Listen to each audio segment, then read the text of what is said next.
మన కథల సమయంకి స్వాగతం. ప్రేమ శిక్ష 4వ భాగం. రచన డి కామేశ్వరి గారు. ఇక కథలోకి వెళ్దామా?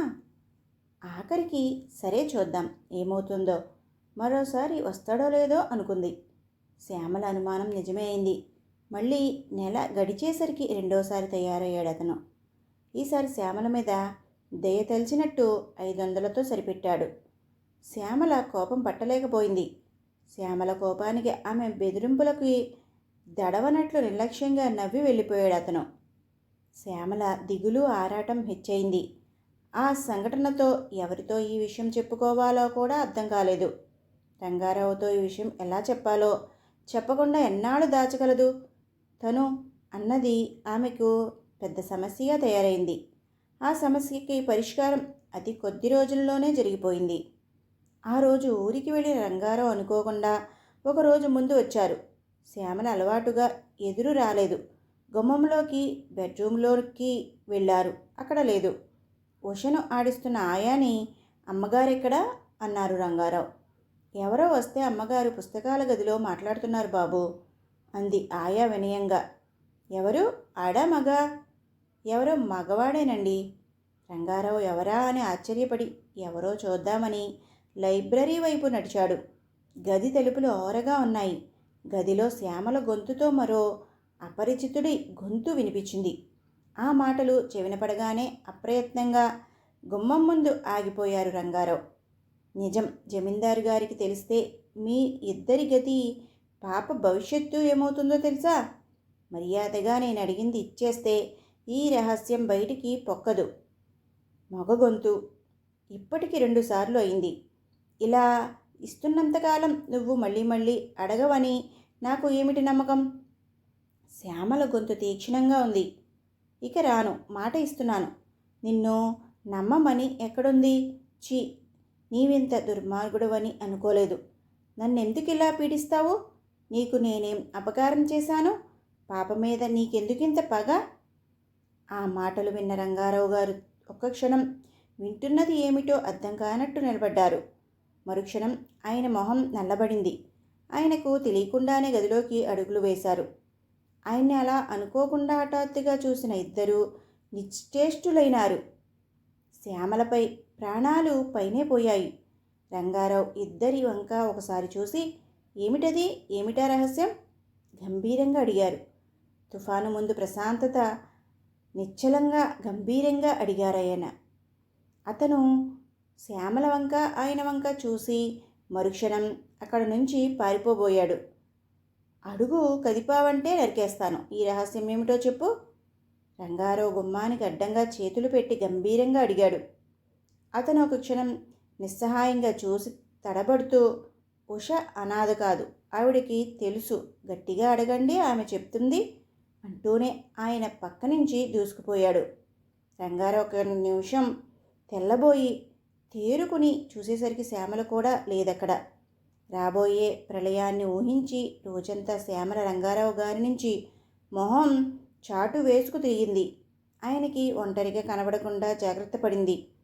ఆయనకి కోపం విజృంభిస్తే తట్టుకు నిలబడ్డం కష్టమని ఎవరి నోటో వింది. కానీ అలాంటి పరిస్థితి అప్పటి వరకు ఆమెకి తటస్థపడలేదు. కానీ ఇప్పుడు శ్యామలకేం చెయ్యాలో, ఆ పరిస్థితిని ఎలా ఎదుర్కోవాలో అంతుపట్టలేదు. కానీ ఆశ్చర్యంగా రంగారావు ఆ విషయం మర్చిపోయినట్టు, ఏం జరగనట్టు గంభీరంగా ఉండిపోయాడు రోజంతా. ఆ రాత్రి బాగా పొద్దుపోయాక ఆయన పడుకుని ఉంటారన్న నమ్మకంతో చడీచప్పుడు లేకుండా గదిలోకి ప్రవేశించింది శ్యామల. మెల్లగా నడిచి మంచం చేరేంతలో లైటు వెలిగింది. ఆమె బిత్తరపోయింది. రంగారావు సోఫాలో కూర్చుని ఉన్నారు. శ్యామల వంక ఒక క్షణం పట్టి చూశారు. నీకోసమే చూస్తున్నాను, ఇంత ఆలస్యం చేశావేం? ఆయన గొంతు ప్రశాంతంగా ఉంది. తుఫాను ముందు ప్రశాంత అత అనుకుని చిన్నగా వణికింది శ్యామల. ఉషని పడుకోబెడుతున్నాను తడబడుతూ జవాబిచ్చింది. రా, ఇలా కూర్చో. సోఫా చూపారాయన. ఆమె ఊహించని కోపావేశానికి బదులు ఈ శాంతం, సౌమ్యత ఆమెను ఇంకా బెదిరిస్తున్నాయి. అలజడితో సోఫాలో ముడుచుకు కూర్చుంది. రంగారావు గంభీరత శ్యామల వంక చూశాడు. శ్యామల, నీవు అందమైన దానివని, తెలివైన దానివన్న సంగతి తప్పించి నీ గురించి కానీ, నీ పుట్టు పూర్వోత్తరాల గురించి కానీ నాకేం తెలియదు. తెలుసుకోవాలని ప్రయత్నమూ చేయలేదు. అయినా నీపై నమ్మకముంది. నీ ప్రవర్తన మీద విశ్వాసంతో నిన్ను పెళ్ళాడాను. వంశ ప్రతిష్టలకి ప్రాణం పెట్టే నేను నీకోసం అవన్నీ తృణప్రాయంగా ఎంచి నిన్ను చేపట్టాను. నా ఎడల నీకెలాంటి భావం ఉన్నా లేకపోయినా కేవలం మానవ ధర్మంగా నేనుంచిన నమ్మకానికి, విశ్వాసానికి బదులివ్వాలి నువ్వు. అవునంటావా? అతి సున్నితంగా, మెత్తగా మొదలైన ఈ సంభాషణ ఎక్కడికి దారి తీస్తుందో గ్రహించి వణికింది శ్యామల. ఆయన వంక చూడలేక తలవాల్చుకుంది. ఉషా ఎవరు? ఈసారి ఆయన గొంతు మరింత గంభీరమైంది. శ్యామల మాట్లాడలేకపోయింది. ఇప్పుడింకా మాటలు మింగి ప్రయోజనం లేదు. రహస్యం దాచి లాభం లేదు. నేనేదో ఒక నిర్ణయానికి వచ్చే లోపల నువ్వు చెప్పదలిచింది చెప్పడం మంచిది. ఆ తరువాత విచారించినా ప్రయోజనం లేదు. శ్యామల కళ్ళల్లో నీరు తిరిగింది. ఉష ఎవరో నీకు తెలుసన్న సంగతి తెలుస్తూనే ఉంది. మధ్యాహ్నం జరిగింది చూశాక, విన్నాక ఏమాత్రం బుద్ధి ఉన్నవాడికన్నా అర్థమవుతుంది. ఇంకా ఇప్పుడు నేను అడిగేది అది ఎవరికి పుట్టిందని కరుకుగా అడిగారు. శ్యామల ఒక్కసారి తలెత్తి చురుకుగా చూసింది. కళ్ళ నీటి పొరలతో మెరిశాయి. మీరు ఊహించినది సరికాదు. పొరపడుతున్నారు. పొరపాటు ఇప్పుడు పడడం ఏమిటి? నిన్ను పెళ్ళాడినప్పుడే పొరపడ్డాను. మొహాన్ని మాటలని చూసి మోసపోయాను. నీ అందంలాగే నీ మనస్సు, నీ గరం నిర్మలమైనది అనుకోవడం పొరపాటు కదూ. మట్టిలో అణిగిపోయిన భవజ్రానివే అనుకున్నాను గాని నీ నిజరూపం బొగ్గని మరిచిపోవడం పొరపాటు కదూ. కానీలే, అయిపోయిన దానికి బాధపడే మనిషిగా నేను. పరిస్థితి క్రమంగా మారుతుంది. రంగారావు గొంతు కఠినంగా, తీవ్రంగా అవుతుంది. మీరు నన్ను అపార్థం చేసుకోకండి. ఇందులో నన్ను శంకించవలసింది ఏమీ లేదు. నేనే పాపం ఎరుగను. నా మాట నమ్మండి. శ్యామల దీనంగా అంది. ఉష ఎవరు? రోడ్లంటా తిరిగే ఆ రౌడీ కూతురేనా? ఈ రహస్యం దాచడానికి ఇంతవరకు ఎంత డబ్బు తగిలేశావో? తీక్షణంగా చూశాడు రంగారావు. శ్యామల దీనంగా, నిస్సహాయంగా చూసింది. ఉష ఎవరో చెప్పలేను. చెప్పనని ఒకరికి మాటిచ్చాను. దయచేసి ఆ సంగతి అక్కడుండి మీ నుంచి దాచాలని కాదు, కానీ చెప్పగలిగే శక్తి నాకు లేదు. నిజం చెబుతున్నాను. ఉషకి తల్లిదండ్రులు లేరు. ఉష మన ఇంటికి వచ్చేదాకా అతడెవరో నాకు అసలు తెలియదు. రంగారావు హేళనగా నవ్వాడు. శ్యామల అబద్ధం ఆడినా అతికినట్లుండాలి. అతడెవరో తెలియకుండానే 2 సార్లు డబ్బిచ్చావన్నమాట. శ్యామల, ఇంకా నన్నెందుకు నమ్మించి చూస్తావు? ఎందుకు ఇంకా వంచిస్తావు? ఆయన గొంతు కంపించింది. భగవంతుడి సాక్షిగా చెబుతున్నాను. అతనికి నాకు ఏ సంబంధం లేదు. దయచేసి నన్ను అర్థం చేసుకోండి. తొందరపడి అనుమానించకండి నన్ను. అయితే ఉష ఎవరో చెప్పు. శ్యామల నిస్సహాయంగా చూసింది. కొద్ది క్షణాలు ఆమె జవాబుకి ఎదురు చూసి, సరే ఇంకా మాట్లాడవలసింది ఏమీ లేనట్టు లైట్ ఆర్పి మంచం మీద పడుకున్నారు రంగారావు. ఆయనకి బాగా కోపం వచ్చిందన్న సంగతి శ్యామలకి అర్థమైంది. కానీ అప్పటికే ఆ గండం గడిచినందుకు సంతోషించింది. కానీ ఆ సంతోషం తెల్లవారేసరికి మాయమైంది. ఉదయం శ్యామల నిద్రలేచేసరికి ఆయన ఇంకా లేవలేదు. శ్యామల మామూలు అలవాటు ప్రకారం కాలకృత్యాలు తీర్చుకుని పూజ ముగించి ఓ గంట పోయాక కాఫీ కప్పుతో గదిలోకి ప్రవేశించింది. అలవాటుకి విరుద్ధంగా రంగారావు అప్పటికే లేచిపోయారు. అంతేకాదు స్నానం కూడా ముగించి బట్టలు వేసుకుంటున్నారు. మంచం మీద ఆయన సూట్ కేసు సర్ది ఉంది. శ్యామల ఆశ్చర్యంగా, అప్పుడే లేచారే? ఇంత ఉదయాన్నే ఎక్కడికి ప్రయాణం పెట్టుకున్నారు అంది. రంగారావు మాట్లాడలేదు. ఆయన చూపులో నిశ్చలత, ఒక విధమైన స్థిరత్వము చూసిన శ్యామలకి సగం సంగతి అర్థమైంది. రాత్రి జరిగిన సంభాషణ పూర్తి కాలేదన్నది అర్థం చేసుకుంది. బట్టలు వేసుకుని అద్దం ముందు నిలబడి దువ్వుకొని సావకాశం శ్యామల వైపు చూశారు. శ్యామల, రంగారావు గొంతు దృఢంగా ఉంది. నిన్న ఈ సంఘటన జరిగిన దగ్గర నుంచి నేను ఒక్కటే విషయం ఆలోచిస్తున్నాను. ఈ అవమానానికి పరిష్కారం ఏమిటని ఇది నా ఒక్కడికే కాదు, మొత్తం మా వంశానికే ఘోర అవమానం. వంశం పరువు ప్రతిష్టలకు ప్రాణం పెట్టే నేను తొందరపడి చిన్న తప్పు చేసినందుకు నాకు ఈ శిక్ష సరి అయిందే. ఇంత జరిగాక ఇంకా మన ఇద్దరి మధ్య పాత భావాలకి చోటుండదు. అలా అని నిన్ను బయటికి పంపి నా పరువు ప్రతిష్టలకి భంగం కలిగించుకోను. ఈ నిజం బయటపడ్డాక ఇంకొకరెవరన్నా అయితే ఏం చేసి ఉండేవారో. అయినా నిన్నంత అభిమానించిన ఈ చేతులతో అంత పని చేయలేకపోయాను. ఆ అసక్తత నాది. రాత్రంతా ఆలోచించాక మన ఇద్దరిలో ఎవరో ఒకరు మిగిలి ఉండడం మంచిదన్న నిర్ణయానికి వచ్చాను. అంతకన్నా గత్యంతరం కనబడలేదు. చెప్పింది అర్థమైందనుకుంటాను. నేను మద్రాసు వెళ్తున్నాను. నేను మళ్ళీ తిరిగి వచ్చేసరికి ఈ ఇంట్లో ఇదివరకటి శ్మశాన శాంతి కనబడాలి. 2 రోజుల్లో నాకు టెలిగ్రామ్ అందకపోతే నీవు మొండికెత్తితే సరే, నువ్వింకా నన్ను చూడలేవు అంటూ ఆయన ఎటాచి చేతిలోకి తీసుకున్నారు. ఇంకా చెప్పవలసింది ఏం లేనట్టు గుమ్మం వైపు అడుగులు వేశారు. చకితులైన చేష్టలుడికి అయోమయంగా వింటున్న శ్యామల అదిరిపడి చటుక్కున తెలివి తెచ్చుకుంది. గబగబా గుమ్మం వైపు వెళ్ళింది. ఆగండి, ఒక్క క్షణం నిలబడండి. ఇంత కఠిన శిక్ష విధించాల్సిన ఘోర పాపం నేనేం చేయలేదు. నిజం చెబుతున్నాను, తొందరపడకండి వణుకుతూ అంది. రంగారావు శ్యామల వంక నిర్లిప్తంగా చూశారు. ఆ అవకాశం నిన్న రాత్రి నేనిచ్చాను. ఇప్పుడింకా నీ కట్టుకథలు వినే ఓపిక నాకు లేదు. ఆయన గుమ్మానికి అడ్డుగా ఉన్న శ్యామలను తెప్పించుకు వెళ్ళి కారులో కూర్చున్నారు. ఆగండి ఆగండి, శ్యామల వెంట పరిగెత్తింది. శ్యామల మొహాన ఇంత దుమ్ము కొట్టి పరిగెత్తింది కారు. నిశ్చేష్టురాలై ఉండిపోయింది శ్యామల. మద్రాసు చేరిన 3వ రోజున ఆవేదనగా ఆత్రంగా రాబోయే టెలిగ్రామ్ కోసం చూడసాగారు రంగారావు. గత 2-3 రోజులుగా ఆయనగా లేడు. శ్యామలతో ఉన్న అనుబంధం కొద్ది రోజులదే అయినా ఆమె పట్ల ఆయనకు ఉన్న మమతానురాగాలు ఎంత ప్రయత్నించినా దూరం చేసుకోవడం ఆయన వశం కాకపోయింది. ఆమె తప్పు చేసినా అంత కఠిన శిక్ష విధించకపోవలసిందేమో. ఆమె పట్ల కాస్త దయ చూపించవలసిందేమో అని ఒక్క క్షణం మదనపడేవారు. మరుక్షణం తన పరువు ప్రతిష్టలు నిలుపుకోవడానికి ఇంతకంటే గత్యంతరం ఏముంది అని నచ్చ చెప్పుకునేవారు.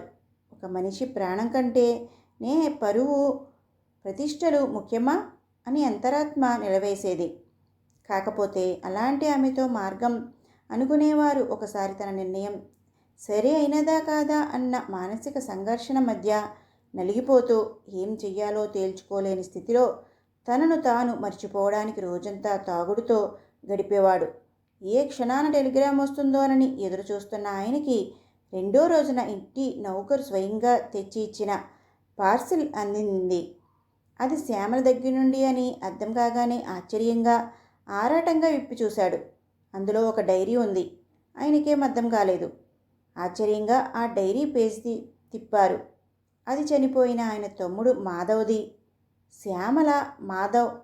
ఆ డైరీల తోక అంతుపట్టక ఆయన మరో పేజీ తిప్పారు. దయచేసి ఈ డైరీ 14వ పేజీ నుంచి చివరి వరకు పూర్తిగా చదవండి, శ్యామల అని ఉంది. శ్యామలకి తమ్ముడు డైరీకి ఉన్న సంబంధం ఏమిటో అర్థం కాక ఆశ్చర్యంగా కుతూహలంగా 14వ పేజీ తిప్పారు. రంగారావు తేదీల వారీగా వ్రాసి ఉన్న ఆ డైరీ 2 పేజీలు చదవగానే ఆయనకు కుతూహలం ఇనుమడించింది. తారీఖులు మరిచిపోయి ఓ కథలా ఆ డైరీ చదువుతుంటే ఓ దృశ్యకావ్యం చదువుతున్న అనుభూతితో తనని తాను మరిచి ఆరాటంగా చదవసాగారు. ఈరోజు నా జీవితం మరుపురాని మధురం మాటలని రోజు. రజియాని చూసిన క్షణంలో ఏదో అయిపోయాను. ఎంతటి అపురూప సౌందర్యం. ఈరోజు బీచ్కి రావడం ఎంత అదృష్టం. రాకపోతే రజియా నాకు కనిపించేదా? అంతటి సౌందర్యం రాసి నాకు లభించేదా? ఎంత చిత్రంగా పరిచయమైంది రజియా. మనోహరమైన సంధ్యా సమయంలో కిలకిల్లాడుతూ వచ్చారు 6 అమ్మాయిలు. హాస్యాలాడుకుంటూ కిలకిలా నవ్వుకుంటూ ఆ అమ్మాయిల అల్లరి వింటుంటే కొద్ది దూరంలో కూర్చున్న నేను చదువు సాగక పుస్తకం తెరిచి ఊరికే చూస్తూ వాళ్ళ మాటలే వింటున్నాను. హఠాత్తుగా ఆ అమ్మాయిల సంభాషణ మరో రకంగా ఆరంభించారు. నెచ్చెలి, ఆ సుందరాంగుడెవడే? అమ్మకు చెల్ల, ఆ సుందరాంగుని సోయగము చూచితివే?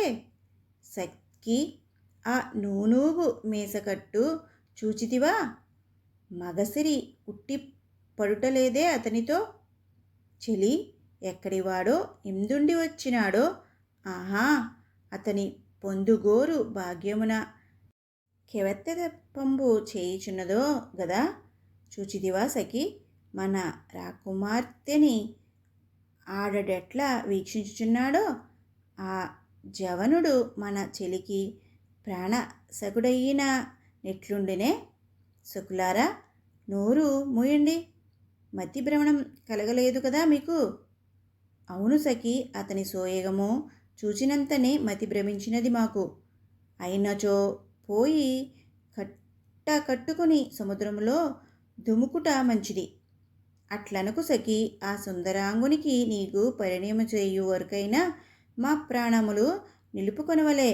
ఇదేనే పోయి అతడెవడో, ఎచటవాడో, గంధర్వుడో, నాగలోక నివాసియో, ఇంద్రలోక నివాసియో, భూలోకవాసియో, భూసురుడో, అసురుడో వాని కథంబు తెలుసుకుని వచ్చేదా? ఒక అల్లరి పిల్ల లేవబోయింది. అందరిలో నిజంగా రాకుమారిలా ఉన్న అందమైన అమ్మాయి. చాలు చాలు నాటకం, ఇంకా నోరు మూసుకోండి. అతనికి వినబడగలదు. కసిరి చెయ్యపట్టి లాగి కూర్చోబెట్టింది ఆ అమ్మాయిని. వాళ్లలో వాళ్ళు మాట్లాడుకుంటున్న ఆ మాటలు నాకు వినబడలేదనుకుంటే అది వారి పొరపాటే.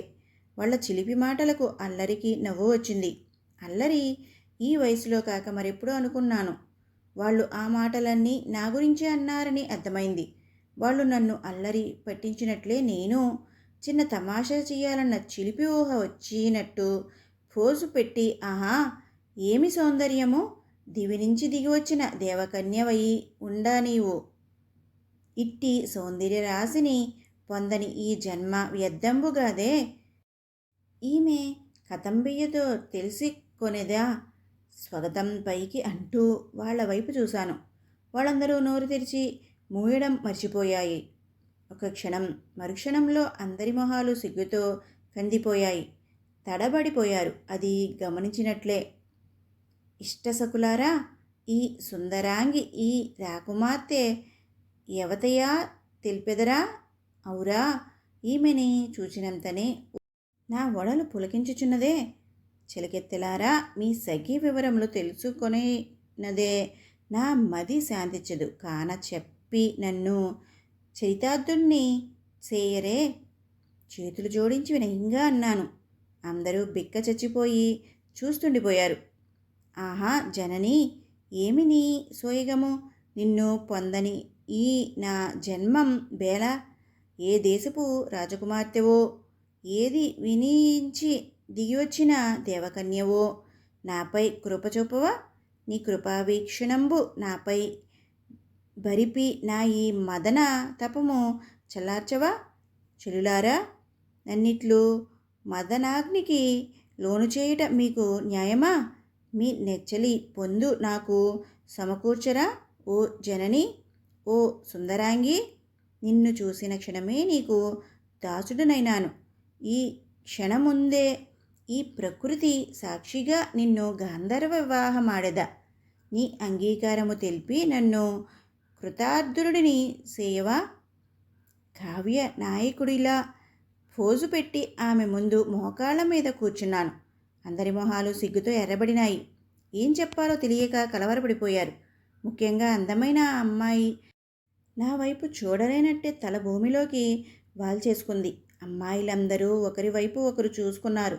చటుకున ఆ అమ్మాయి హఠాత్తుగా లేచి పరుగుపెట్టింది. వెంటనే కర్తవ్యం అర్థమైనట్టు మిగతా అంతా లేచి పరిగెత్తారు. నవ్వుకున్నాను. ఆ సాయంత్రం జరిగిన తమాషాకి మనసు నిండా ఏదో ఆనందం ఆవరించింది.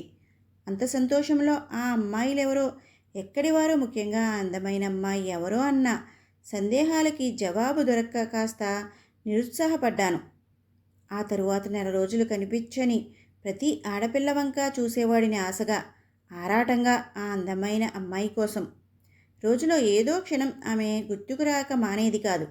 ఆఖరికి నా మొర భగవంతుడు ఆలకించాడు. ఆ రాత్రి సర్జన్తో వార్డ్ డ్యూటీలో ఉన్నాను. క్యాజుయాలిటీ నుంచి ఎమర్జెన్సీ అపెండిసైసిస్ కేసు వచ్చింది. పేషెంట్ని అపస్మారక స్థితిలో మోసుకొచ్చారు.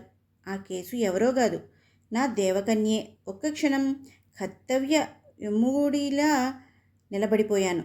ఆ క్షణంలో ఆ అమ్మాయి ప్రమాద పరిస్థితికి కలిగిన ఆందోళన కంటే తిరిగి ఆమె ఈ విధంగా కనిపించిన ఆనందం ఎక్కువైంది. ఆ తరువాత చకచకా పరీక్షలు, సర్జన్కి ఫోను, ఆపరేషన్ థియేటర్ రెడీ చేయడం అంత యాంత్రికంగా జరిగిపోయింది. ఆ అమ్మాయిని తీసుకువచ్చిన ఇద్దరు మిత్రురాండ్లు ఇచ్చిన సమాచారం ఆ అమ్మాయి ఉనికిని తెలియపరిచింది. ఆమె పేరు రజియా. ఉమెన్స్ కాలేజీలో బీఎస్సీ చదువుతుంది. హాస్టల్ నచ్చక ఒకే ఊరి వారైన ఆ ముగ్గురమ్మాయిలు కలిసి ఒక చిన్న ఇల్లు అద్దెకి తీసుకున్నారు. ఇది వరకు అప్పుడప్పుడు కడుపు నొప్పి వస్తే ఏదో అనుకున్నారు. ఇవాళ ఉదయం నుంచి కడుపు నొప్పి వాంతులతో బాధపడింది. అజీర్ణం అనుకుందట. సాయంత్రం నుంచి జ్వరం మొదలై రాత్రి అయ్యేసరికి ఒంటి మీద తెలివి లేని స్థితిలో పడగానే ఆ ఇద్దరమ్మాయిలు గాబరా పడి ఆసుపత్రికి తీసుకొచ్చారు.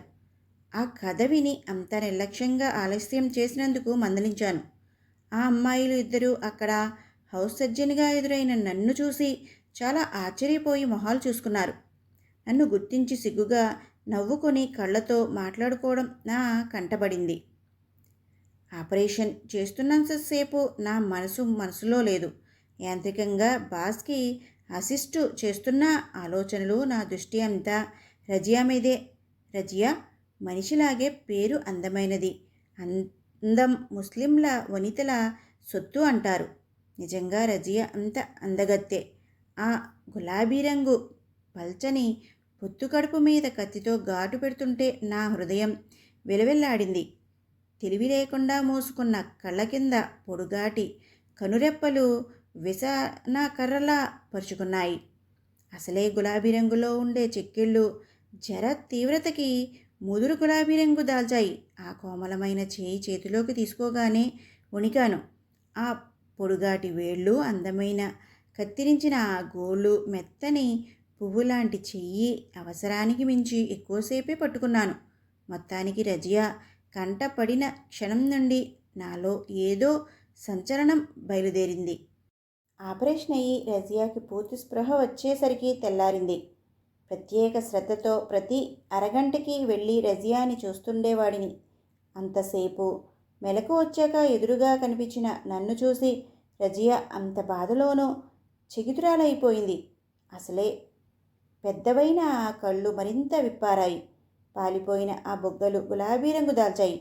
ఏమీ అర్థం కానట్టు అయోమయంగా నా వంక చుట్టూ చూసింది. ఎక్కడ ఉన్నాను, నేనెక్కడ ఉన్నాను అంటూ గొణిగింది. ఆపరేషన్ కాగానే ఆమె స్నేహితురాళ్ళిద్దరూ రూమ్కి వెళ్ళి వస్తాం అని వెళ్ళారు. జరిగినది ఏదీ ఆమెకి గుర్తులేదని స్పష్టమైంది.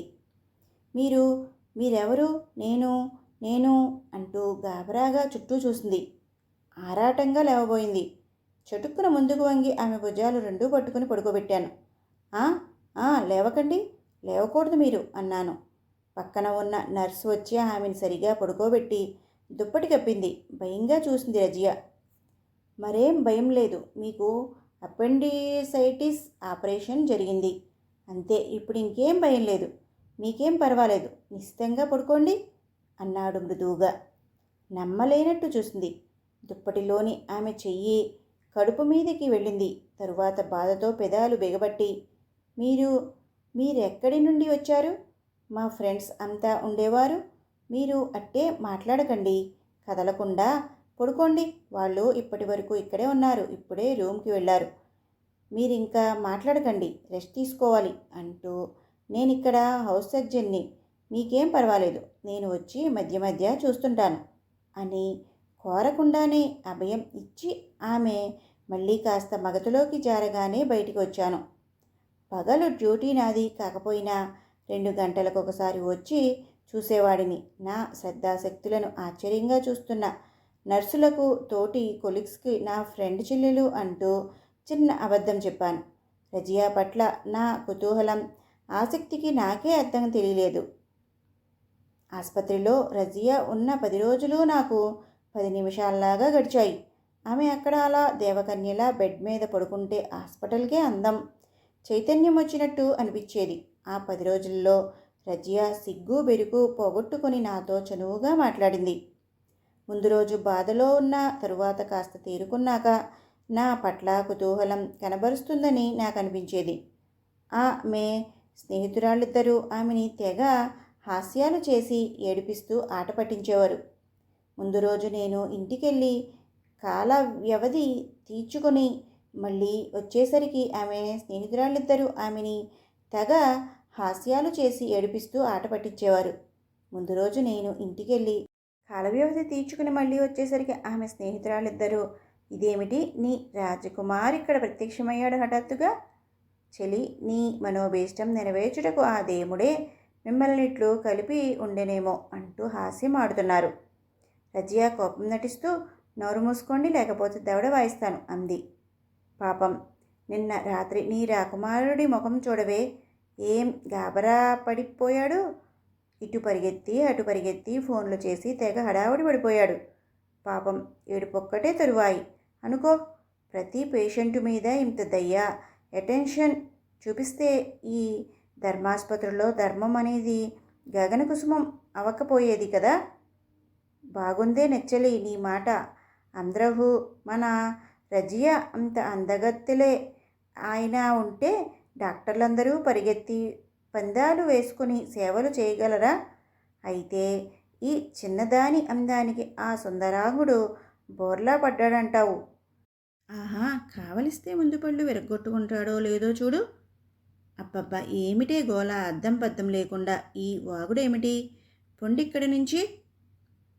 పోతున్నాం. నీ రాజకుమారుడు డ్యూటీలో ప్రవేశించని ఇంకా పక్కన నిలబడి వినడం సభ్యత కాదని లోపలికి ప్రవేశించాను. ఏమిటి మీ స్నేహితురాలిని పాపం ఇబ్బంది పెడుతున్నారు అన్నాను. వాళ్ల మాటలు నేను విన్నానని గుర్తించగానే ముగ్గురు సిగ్గుతో తలలు దించుకున్నారు. రజియా అయితే కళ్ళు తెరవలేనట్టు మూసుకుని ఉండిపోయింది. ఏం లేదు, నిన్న రాత్రి మీరు పాపం చాలా శ్రమపడ్డారని, మీరుండబట్టి రజియాకు అంత తొందరగా వైద్య సదుపాయం తేలిగ్గా దొరికిందని చెబుతున్నాను అంది రామ నవ్వుతూ. కష్టపడ్డానని ఒప్పుకున్నారు కదా, మరి నా కష్టానికి బహుమతి ఏమీ ఇవ్వదా మీ స్నేహితురాలు? కొంటేగా అడిగాను. అడ్వాన్స్ ముందే ఇచ్చేసింది శకుంతల చిలిపిగా అంది. ఆశ్చర్యంగా చూస్తూ ఏమిటది అన్నాను. అదే అదే లబ్డబ్ లబ్డబ్ అని కొట్టుకుంటుంది చూడండి, దాని పేరు మీ భాషలో గుండికాయ, హృదయం, మనసా బాబోయ్. రజియా రమ చెయ్యి మీద ఒక గిల్లు గిల్లింది. కెవ్వుమంది రమ. రజియా సిగ్గుతో కోపంతో ఎర్రబడింది. వాళ్ళ చిలిపి మాటలు ఇంకా ఇంకా వినాలని ఉన్న బొత్తిగా పాపం రజియాని అలా ఇబ్బంది పెట్టడం బాగు లేదనిపించింది. అందుకే టెంపరేచర్ ఛార్జ్ తీసి చదువుతున్నట్టు నటించాను. రమ శకుంతల కొంటెగా నవ్వుతూ లేచి, రజియా కాలేజీ ఒకటి ఏడ్చింది మా ప్రాణానికి, సాయంత్రం మళ్ళీ వస్తాము. అయినా మేం లేని లోటు రాకుండా చూసుకుంటారులే డాక్టర్ గారు, సాయంత్రం వరకు ఆయన కేర్ ఆఫ్ అడ్రస్లో ఉండు, మేం వెడుతూ మీ అమ్మగారికో టెలిగ్రామ్ కొడతాం. బై డాక్టర్ గారు, మేము బీదవాళ్ళం. రజియా ఇవ్వాల్సిన ఫీజు కింద అమ్మే ఏం ముట్ట చూపుతుందో మీరే పుచ్చుకుంటారో అది మీ ఇద్దరే చూసుకోండి, వస్తాం టాటా అంటూ తురుమన్నారు. భలేవాళ్లే మీ స్నేహితురాళ్ళు, చాలా అల్లరి చేస్తారనుకుంటాను, మిమ్మల్ని తెగ ఆట పట్టించి ఏడిపిస్తున్నారు. రజియా సిగ్గుగా తల ఆడించింది. ఎలా ఉంది నొప్పి, కాస్త తగ్గిందా? మృదువుగా అడిగాను. బాగా నొప్పిగా ఉంది, ఇంకా కాళ్ళు ఊరికే లాగుతున్నాయి అంది నీరసంగా. ఈరోజు కాస్త అలాగే ఉంటుంది మరి అన్నాను సానుభూతిగా.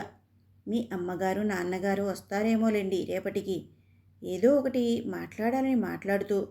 అమ్మకి కబురు తెలియగానే వస్తుంది, నాన్నగారు లేరు. అలాగా, అసలు ఏ ఊరు మీది అంటూ మాటల్లో వాళ్ళ కుటుంబ వివరాలు లాగాను. రజియా తండ్రి చాలా రోజుల క్రితమే పోయాడు. వాళ్ళది ఉన్న సంసారం కాదు. రజియా అన్న ఒకడున్నాడుగానే, పెళ్లి చేసుకున్న తరువాత భార్య మాటలకు లోబడి తల్లిని సోదరిని చచ్చారో బతికారో కూడా కనుక్కోవడం మానేశాడు. రజియా తల్లి పాపం ఆ ఉన్న ఇంట్లో సగం అద్దెకిచ్చి 4 పిల్లలకి చదువు చెబుతూ అతి కష్టం మీద రజియాని చదివిస్తుంది. రజియా ఈ ఏడాది కాగానే ఉద్యోగం చేసి తల్లిని ఆదుకోవాలని ఆరాటపడుతుంది. కానీ రజియా తల్లి ఏదన్నా సంబంధం చూసి పెళ్లి చేసి తన బాధ్యత తీర్చుకోవాలని ఆరాటపడుతుంది. రజియాకి అందం తప్ప ఐశ్వర్యం లేదు. ఆ సౌందర్యమే సమస్త భూషణాల మెట్టు. రజియా అపురూప సౌందర్యానికి ఆకర్షితులై 2-3 రజియాను పెళ్లాడతామన్నారు.